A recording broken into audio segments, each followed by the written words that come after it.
ಸ್ನೇಹಿತರ, ಈಗ ನೀವು ಗಣೇಶನ ಮೂರ್ತಿ ನೋಡ್ತಾ ಇದ್ದೀರಾ. ಈ ಗಣೇಶನ ಮೂರ್ತಿ ನೋಡಿದ ಮೇಲೆ ನಿಮ್ಮ ತಲೆಯಲ್ಲಿ ಸಾವಿರಾರು ಪ್ರಶ್ನೆಗಳು ಹುಟ್ಟೋದು ಮಾತ್ರ ಖಂಡಿತ ಸತ್ಯ. ಅತಿ ಎತ್ತರದ ಬೆಟ್ಟದ ತುದಿಯಲ್ಲಿ ಗಣೇಶ ದೇವರ ಮೂರ್ತಿಯನ್ನು ಪ್ರತಿಷ್ಠಾಪನೆ ಮಾಡಿದ್ದು ಯಾರು? ಭಕ್ತಾದಿಗಳು ಹೇಗೆ ಈ ಮೂರ್ತಿಯ ದರ್ಶನ ಮಾಡಬೇಕು? ಈ ಗಣೇಶ ದೇವರ ಮೂರ್ತಿಗೆ ಪ್ರತಿದಿನ ಪೂಜೆ ನಡೆಯುತ್ತಾ? ಈ ಎಲ್ಲ ಪ್ರಶ್ನೆಗಳು ನೀವು ಖಂಡಿತ ಕೇಳುತ್ತಾ ಇದ್ದೀರಾ. ಇದಕ್ಕೆಲ್ಲ ಉತ್ತರ ಈ ವಿಡಿಯೋದಲ್ಲಿ ಸಿಗುತ್ತೆ. ಇಂದಿಗೂ ಗಣೇಶ ದೇವರ ಮೂರ್ತಿಯಲ್ಲಿ ನಡೆಯುತ್ತಿರುವ ಪವಾಡ ಖಂಡಿತ ನಿಮ್ಮನ್ನೆಲ್ಲರಿಗೂ ವಿಸ್ಮಯ ಚಕಿತರನ್ನಾಗಿ ಮಾಡಿಬಿಡುತ್ತೆ. ಬೆಟ್ಟದ ತುದಿಯಲ್ಲಿ ನೆಲೆಸಿರುವ ಈ ಅತಿ ದೊಡ್ಡ ಗಣೇಶನ ಮೂರ್ತಿಯ ಬಗ್ಗೆ ಭಾರತ ದೇಶದ 96% ಜನತೆಗೆ ಗೊತ್ತೇ ಇಲ್ಲ. ಈ ವಿಡಿಯೋ ಮುಖಾಂತರ ನಿಮಗೆ ಒಂದು ಅದ್ಭುತ ಮಾಹಿತಿ ಸಿಗೋದು ಮಾತ್ರ ಖಂಡಿತ ಸತ್ಯ. ದಯವಿಟ್ಟು ಯಾರು ವಿಡಿಯೋನ ಸ್ಕಿಪ್ ಮಾಡಬೇಡಿ, ಪೂರ್ತಿ ನೋಡಿ. ಹಾಗೆ ಈ ವಿಡಿಯೋಗೆ ಒಂದು ಲೈಕ್ ಕೊಡಿ ಮತ್ತು ಬಂಧು ಮಿತ್ರರಿಗೂ ಈ ವಿಡಿಯೋನ ಶೇರ್ ಮಾಡಿ ನಿಮ್ಮ ಅಭಿಪ್ರಾಯ ಅನಿಸಿಕೆಗಳನ್ನು ಕಮೆಂಟ್ ಮೂಲಕ ತಿಳಿಸಿ. ಈ ಅದ್ಭುತವಾದ ಪವಾಡಮುಖಿ ಗಣೇಶನ ಮೂರ್ತಿ ಇರೋದು ಭಾರತ ದೇಶದ ಪುರಾತನ ರಾಜ್ಯ ಎಂದೇ ಹೆಸರುವಾಸಿಯಾಗಿರುವ ಛತ್ತೀಸ್ಗಢ ರಾಜ್ಯದಲ್ಲಿ. ಛತ್ತೀಸ್ಗಢ ರಾಜ್ಯದಲ್ಲಿ ಇರುವ ಬರಸೂರು ನಗರದಿಂದ 42 ಕಿಲೋಮೀಟರ್ ದೂರ ಸಾಗಿದರೆ ಡೋಲ್ಕರ್ ಎಂಬ ಬೆಟ್ಟ ಸಿಗುತ್ತೆ. ಇದೇ ಬೆಟ್ಟದ ತುತ್ತ ತುದಿಯಲ್ಲಿ ನೆಲೆಸಿರುವ ನಾಗ ದೋಲ್ಕರ್ ಗಣೇಶ ದೇವಸ್ಥಾನ. 2ನೇ ಶತಮಾನದಲ್ಲಿ ಇಡೀ ಭಾರತ ದೇಶವನ್ನು ಆಳ್ವಿಕೆ ಮಾಡುತ್ತಾ ಇದ್ದ ನಾಗ ಸಾಮ್ರಾಜ್ಯ ಈ ಬೆಟ್ಟದ ಮೇಲೆ ಅತ್ಯಂತ ಶಕ್ತಿಶಾಲಿಯಾದ ನಾಗ ಗಣಪತಿಯನ್ನು ನಿರ್ಮಾಣ ಮಾಡುತ್ತಾರೆ. ಇದೇ ಭಾರತ ದೇಶದ ಮೊದಲ ಮತ್ತು ಏಕೈಕ ನಾಗ ಗಣಪತಿ. ಈ ನಾಗ ಗಣಪತಿಯು ಸಾವಿರಾರು ಕೆಜಿ ತೂಕ ಇದೆ ಮತ್ತು 4 ಅಡಿ ಎತ್ತರ ಇದೆ. ಈ ನಾಗ ಗಣಪತಿಯ ಕಲ್ಲು ಖಂಡಿತವಾಗಿಯೂ ಸಾಮಾನ್ಯ ಕಲ್ಲಲ್ಲ. ಇಂದಿಗೂ ಈ ರೀತಿಯ ಕಲ್ಲು ಪ್ರಪಂಚದಲ್ಲಿ ಎಲ್ಲಿ ಹುಡುಕಿದರೂ ಸಿಗೋದಿಲ್ಲ ಅಂತ ವಿಜ್ಞಾನಿಗಳೇ ಹೇಳಿದ್ದಾರೆ. ಈ ನಾಗ ಗಣಪತಿಯ ವಿಗ್ರಹ ಸಿಕ್ಕಿದ್ದು 1924ನೇ ಇಸವಿಯಲ್ಲಿ. ಸುಮಾರು ವರ್ಷಗಳಿಂದ ಈ ಗಣಪತಿಗೋಸ್ಕರ ರಾಜರು, ಬ್ರಿಟಿಷರು, ಸಾಮಾನ್ಯ ಜನರು ಕೂಡ ಹುಡುಕಾಟ ನಡೆಸ್ತಾರೆ, ಆದರೆ ಯಾರಿಗೂ ಸಿಕ್ಕಿರಲ್ಲ. 1924ರಲ್ಲಿ ಛತ್ತೀಸ್ಗಢ ರಾಜ್ಯದಲ್ಲಿ ಅತಿ ದೊಡ್ಡ ಭೂಕಂಪ ಸಂಭವಿಸುತ್ತೆ. ಸುಮಾರು 100 ಜನ ಪ್ರಾಣ ಕೂಡ ಕಳೆದುಕೊಳ್ಳುತ್ತಾರೆ. ಭೂಕಂಪಕ್ಕೆ ಒಳಗಾದ ಡೋಲ್ಕರ್ ಬೆಟ್ಟ 4 ಭಾಗವಾಗಿ ಒಡೆದು ಕೆಳಗೆ ಬೀಳುತ್ತೆ. ಒಂದು ಭಾಗ ಮಾತ್ರ ಹಾಗೆ ಉಳಿಯುತ್ತೆ, ಏನೂ ಆಗಲ್ಲ. ಇದೇ ನಾಗ ಗಣೇಶ ದೇವರ ಮೂರ್ತಿ ಇರುವ ಡೋಲ್ಕರ್ ಬೆಟ್ಟ. ಈ ನಾಗ ಗಣೇಶ ದೇವರ ದರ್ಶನ ಮಾಡೋದು ಅಷ್ಟು ಸುಲಭದ ಮಾತಲ್ಲ. ಬೆಟ್ಟವನ್ನು ಹತ್ತಬೇಕು ಅಂದರೆ ಜೀವ ಕೈಯಲ್ಲಿ ಇಟ್ಟುಕೊಳ್ಳಬೇಕು, ಇಲ್ಲ ಅಂದರೆ ಬದುಕಿನ ಆಸೆ ಬಿಟ್ಟು ಬೆಟ್ಟವನ್ನು ಹತ್ತಬೇಕು. ಇಂದಿಗೂ ಯಾರು ಕೂಡ ಈ ಬೆಟ್ಟವನ್ನು ಹತ್ತಿಲ್ಲ, ಹತ್ತೋದಕ್ಕೂ ಸಾಧ್ಯವಿಲ್ಲ ಅಂತಾನೆ ಹೇಳಲಾಗಿದೆ.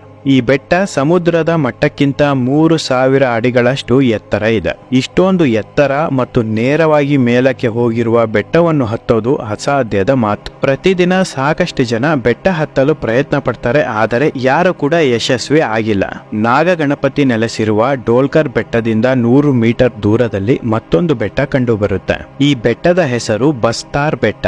ಈ ಬಸ್ತಾರ್ ಬೆಟ್ಟವನ್ನು ಯಾರು ಬೇಕಾದ್ರೂ ಸುಲಭವಾಗಿ ಹತ್ತಬಹುದು.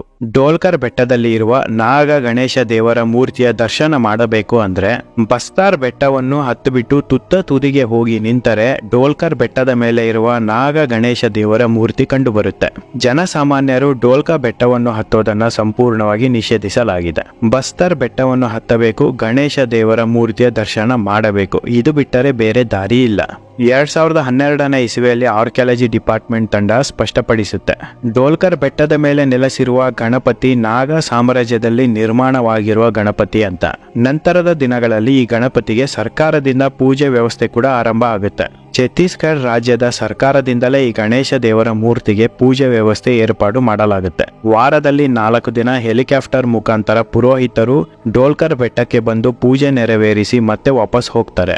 ಈ ಬೆಟ್ಟದ ತುದಿಯಲ್ಲಿ ಕೇವಲ 2 ನಿಲ್ಲುವಂತಹ ಜಾಗ ಇದೆ ಅಷ್ಟೇ. ಸ್ವಲ್ಪ ಯಾಮಾರಿದ್ರು ಅಪಾಯ ಕಟ್ಟಿಟ್ಟ ಬುತ್ತಿ ಅಂತಾನೆ ಹೇಳಬಹುದು. 2ನೇ ಶತಮಾನದಲ್ಲಿ ನಾಗ ಸಾಮ್ರಾಜ್ಯದ ರಾಜ ಈ ಗಣಪತಿಯನ್ನು ಕೇವಲ ಮಂತ್ರಗಳ ಮುಖಾಂತರ ನಿರ್ಮಾಣ ಮಾಡಿದ್ದಾರೆ ಅಂತ ಹೇಳಲಾಗಿದೆ. ಈ ಗಣಪತಿಯನ್ನು ಯಾರು ಕೂಡ ಬೆಟ್ಟದ ಮೇಲೆ ಬಂದು ಕೆತ್ತನೆ ಮಾಡಿಲ್ಲ. ಈ ನಾಗ ಗಣಪತಿಯ ಒಂದು ಚಮತ್ಕಾರ ಮತ್ತು ವಿಸ್ಮಯ ಏನಪ್ಪಾ ಅಂದರೆ, ನಾಗ ಸಾಮ್ರಾಜ್ಯದ 21 ಚಿಹ್ನೆಗಳನ್ನು ರಂಗೋಲಿ ಮುಖಾಂತರ ಬೆಟ್ಟದ ಮೇಲೆ ಗಣಪತಿಯ ಮುಂದೆ ಬಿಡಿಸಬೇಕು. ನಂತರ ಗಣಪತಿ ಮೂರ್ತಿಯು 365 ಡಿಗ್ರಿಯಲ್ಲಿ ಒಂದು ಸುತ್ತು ಸುತ್ತುತ್ತೆ. ಗಣಪತಿ ಒಂದು ಸುತ್ತು ಸುತ್ತುವಾಗ ಮನಸ್ಸಿನಲ್ಲಿ ಏನೇ ಒಳ್ಳೆಯದನ್ನು ಬೇಡಿಕೊಂಡಿದ್ದರೂ ಖಂಡಿತವಾಗಿಯೂ ನೆರವೇರುತ್ತೆ ಅಂತ ಹೇಳ್ತಾರೆ. ಇದೇ ಕಾರಣಕ್ಕೆ ಪ್ರತಿದಿನ ಏನಿಲ್ಲ ಅಂದರೂ 100ಕ್ಕೂ ಹೆಚ್ಚು ಜನ ಬೆಟ್ಟ ಹತ್ತುವ ಪ್ರಯತ್ನ ಪಡ್ತಾರೆ. ಬರ್ತಾ ಇದ್ರು, ಆದರೆ ಸಾಕಷ್ಟು ಅನಾಹುತಗಳು ಸಂಭವಿಸುತ್ತೆ. ಹಾಗಾಗಿ ಛತ್ತೀಸ್ಗಢ ರಾಜ್ಯ ಸರ್ಕಾರ ಬೆಟ್ಟ ಹತ್ತೋದನ್ನ ಸಂಪೂರ್ಣವಾಗಿ ನಿಷೇಧ ಮಾಡಿದ್ದಾರೆ. ಆರ್ಕಿಯಾಲಜಿ ಡಿಪಾರ್ಟ್ಮೆಂಟ್ ತಂಡ ಹೆಲಿಕಾಪ್ಟರ್ ಮುಖಾಂತರ 2012ರಲ್ಲಿ ಡೋಲ್ಕರ್ ಬೆಟ್ಟದ ಮೇಲೆ ಇಳಿದು ಎಲ್ಲಾ ರೀತಿಯ ರಿಸರ್ಚ್ ಮಾಡಿ ರಿಪೋರ್ಟ್ ಕೊಡುತ್ತಾರೆ. ಡೋಲ್ಕರ್ ಬೆಟ್ಟದ ಮೇಲ್ಭಾಗ ಅಂದರೆ ತುತ್ತ ತುದಿಯ ಭಾಗ ಸಂಪೂರ್ಣವಾಗಿ ಮ್ಯಾಗ್ನೆಟ್ ರೀತಿ ಕೆಲಸ ಮಾಡುತ್ತಾ ಇದೆ. 21 ರೀತಿಯ ನಾಗ ಸಾಮ್ರಾಜ್ಯದ ಚಿಹ್ನೆಯನ್ನು ರಂಗೋಲಿ ಮುಖಾಂತರ ಹಾಕಿದ ಮೇಲೆ ತೂಕದ ಒತ್ತಡಕ್ಕೆ ಗಣಪತಿ ತಿರುಗುವ ರೀತಿ ಬೆಟ್ಟದ ಮೇಲೆ ಮಾಡಿದ್ದಾರೆ. ರಂಗೋಲಿಯನ್ನು ಬಿಟ್ಟು ಅಷ್ಟೇ ತೂಕದ ಬೇರೆ ಯಾವುದೇ ವಸ್ತುವನ್ನು ಇಟ್ಟರೂ ಗಣಪತಿ ತಿರುಗಲ್ಲ. ಇಂದಿಗೂ ಕಂಡು ಹಿಡಿಯದಂತಹ ಒಂದು ಟೆಕ್ನಾಲಜಿಯನ್ನು 2ನೇ ಶತಮಾನದಲ್ಲೇ ಕಂಡು ಹಿಡಿದಿದ್ದಾರೆ. ನಿಜವಾಗಿಯೂ ಇದು ವಿಶ್ವದಲ್ಲೇ ಒಂದು ಅದ್ಭುತವಾದ ಸಂಗತಿ ಅಂತ ಆರ್ಕಿಯಾಲಜಿ ಡಿಪಾರ್ಟ್ಮೆಂಟ್ ತಂಡವೇ ಹೇಳುತ್ತೆ. ವರ್ಷದಲ್ಲಿ ಒಂದು ಸಲ ಡೋಲ್ಕ ಬೆಟ್ಟದ ಸುತ್ತಮುತ್ತ ಇರುವ ನಾಗ ಬುಡಕಟ್ಟು ಜನಾಂಗಗಳು ಈ ಬೆಟ್ಟವನ್ನು ಹತ್ತಿ 21 ನಾಗ ಸಾಮ್ರಾಜ್ಯದ ಚಿಹ್ನೆಯನ್ನು ರಂಗೋಲಿ ಮುಖಾಂತರ ಹಾಕಿ ಗಣಪತಿಯನ್ನು ತಿರುಗಿಸಿ ಬೇಡಿಕೊಂಡು ಬರ್ತಾರೆ. ಸಾವಿರಾರು ವರ್ಷಗಳಿಂದ ನಾಗ ಬುಡಕಟ್ಟು ಜನಾಂಗಗಳು ಈ ಪದ್ಧತಿಯನ್ನು ಅನುಸರಿಸುತ್ತಾ ಬಂದಿದ್ದಾರೆ. ಈ ಬುಡಕಟ್ಟು ಜನಾಂಗದವರು ಮಾತ್ರ ಈ ಬೆಟ್ಟವನ್ನು ಸುಲಭವಾಗಿ ಹತ್ತೋದಕ್ಕೆ ಸಾಧ್ಯ. ಈ ನಾಗ ಗಣಪತಿಯು ಭಾರತ ದೇಶದಲ್ಲೇ ಅತ್ಯಂತ ಹಳೆಯ ಗಣಪತಿ ಅಂತಾನೆ ಹೇಳಲಾಗಿದೆ. ನಾಗ ಸಾಮ್ರಾಜ್ಯದ ರಾಜ ಭಗೀಚಂದ್ರ ರಾಜನ ಕನಸಿನಲ್ಲಿ ಬಂದ ಗಣಪತಿ ದೇವರು ಡೋಲ್ಕ ಎಂಬ ಬೆಟ್ಟದ ಮೇಲೆ ನಾಗ ಮಂತ್ರಗಳಿಂದ ನನ್ನನ್ನು ಸೃಷ್ಟಿ ಮಾಡು, ಜಗತ್ತಿಗೆ ನನ್ನ ಅವಶ್ಯಕತೆ ಮುಂಬರುವ ಒಂದು ದಿನಕ್ಕೆ ಬೇಕಾಗುತ್ತೆ. ಮುಂದೊಂದು ದಿನ ಭೂಮಿ ಮೇಲೆ ನಡೆಯುವ ಅತಿ ದೊಡ್ಡ ಕಾರ್ಯಕ್ಕೆ ನಾನು ಬೆಟ್ಟದ ಮೇಲೆ ನೆಲೆಸಲೇಬೇಕು. ಈ ಕಾರ್ಯ ನೆರವೇರಿದ ತಕ್ಷಣ ಬೆಟ್ಟದ ಮೇಲಿಂದ ನಾನು ಹೊರಟು ಹೋಗ್ತೇನೆ ಅಂತ ಹೇಳ್ತಾರೆ. ನಂತರ ಸ್ವತಃ ರಾಜರೇ ಡೋಲ್ಕರ್ ಬೆಟ್ಟಕ್ಕೆ ಬಂದು ಸಾಕಷ್ಟು ದಿನಗಳ ತನಕ ಬೆಟ್ಟದ ಮೇಲೆ ಒಂಟಿಯಾಗಿ ತಪಸ್ಸು ಮಾಡಿ ಸಂಪೂರ್ಣ ಮಂತ್ರಗಳ ವಿದ್ಯೆಯನ್ನು ಶಿವ ಪರಮಾತ್ಮನ ವರ ಮುಖಾಂತರ ಪಡೆದ ನಂತರ ಮಂತ್ರವನ್ನು ಪಠಿಸಿ ನಾಗ ಗಣಪತಿಯನ್ನು ಸೃಷ್ಟಿ ಮಾಡ್ತಾರೆ. ನಂತರ ನಿಜವಾದ ನಾಗರ ಹಾವು ಬಂದು ಗಣಪತಿ ಹೊಟ್ಟೆಯನ್ನು ಸುತ್ತಿಕೊಳ್ಳುತ್ತೆ. ಈಗಲೂ ಬೆಟ್ಟದ ಸುತ್ತಮುತ್ತ ಸಾಕಷ್ಟು ನಾಗರ ಹಾವುಗಳು ಕಂಡುಬರುತ್ತೆ. 2015ರಲ್ಲಿ ಗಣಪತಿಯ ಮುಂದೆ ನಾಗರ ಹಾವು ಮಲಗಿರೋದು ಕೂಡ ಕಂಡುಬರುತ್ತೆ. ಕಳೆದ 2-3 ತಿಂಗಳಿಂದ ಈ ನಾಗ ಗಣಪತಿಯ ಬಗ್ಗೆ ಸಾಕಷ್ಟು ಜನಗಳಿಗೆ ಗೊತ್ತಾಗುತ್ತಿದೆ. ಸಾಕಷ್ಟು ಪ್ರಸಿದ್ಧಿಯನ್ನು ಪ್ರತಿ ನಿಮಿಷ ಪ್ರತಿ ದಿನವೂ ಹೆಚ್ಚಾಗುತ್ತಲೇ ಇದೆ. 4 ತಿಂಗಳ ಹಿಂದಷ್ಟೇ ಕೇವಲ 50ರಿಂದ 100 ಜನ ಪ್ರತಿದಿನ ಬರ್ತಾ ಇದ್ರು. ಆದರೆ ಈ ಗಣಪತಿಯನ್ನು ವೀಕ್ಷಣೆ ಮಾಡೋದಕ್ಕೆ ಈಗ ಬರುತ್ತಿರುವ ಜನಗಳ ಸಂಖ್ಯೆ ಪ್ರತಿದಿನ 4,000ಕ್ಕೂ ಹೆಚ್ಚು ದಾಟಿದೆ.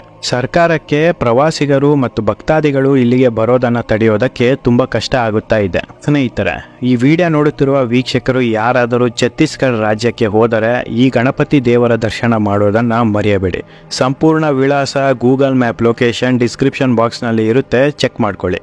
ನಿಮಗೆ ಈ ವಿಡಿಯೋ ಇಷ್ಟ ಆಗಿದ್ರೆ ದಯವಿಟ್ಟು ಒಂದು ಲೈಕ್ ಕೊಡಿ, ಶೇರ್ ಮಾಡಿ, ಸಬ್ಸ್ಕ್ರೈಬ್ ಮಾಡಿ, ಪಕ್ಕದಲ್ಲೇ ಇರುವ ಬೆಲ್ ಐಕಾನ್ ಪ್ರೆಸ್ ಮಾಡೋದನ್ನ ಮರೆಯಬೇಡಿ. ಇದೇ ರೀತಿ ಇಂಟ್ರೆಸ್ಟಿಂಗ್ ವಿಚಾರದೊಂದಿಗೆ ಖಂಡಿತ ಮತ್ತೆ ಮುಂದಿನ ವಿಡಿಯೋದಲ್ಲಿ ಸಿಗ್ತೇನೆ. ಅಲ್ಲಿವರೆಗೂ ಎಲ್ಲರಿಗೂ ಶುಭ ದಿನ.